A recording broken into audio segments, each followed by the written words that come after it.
తిరుమల శ్రీవారి పుణ్యక్షేత్రం. ఇక్కడ ప్రతి మూలలో, ప్రతి రాయిలో, ప్రతి శ్వాసలో ఒక రహస్యం దాగి ఉంది. ఇంకా ఒక రహస్యం. గర్భగృహంలో మృదువైన ఓం ధ్వని ఎల్లప్పుడూ వినిపిస్తుంది. అది ఎవరు జపిస్తున్నారో ఎవరు చూడలేరు, కాని ఆ నాదం అక్కడికి వచ్చే ప్రతి భక్తుడి హృదయాన్ని తాకుతుంది.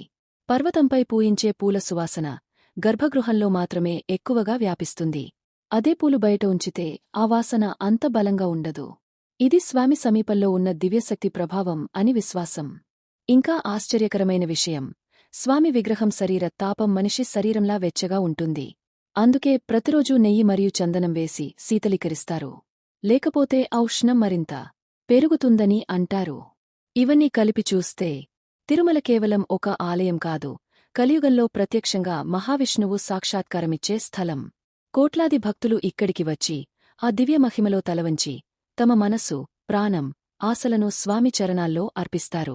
అందుకే తిరుమలని కలియుగ వైకుంఠం అని పిలుస్తారు. ఎందుకంటే ఇక్కడ ప్రతి రహస్యం, ప్రతి అద్భుతం ఆ మహావిష్ణువు యొక్క అనుగ్రహం, లీల, మహిమకి జీవసాక్ష్యం.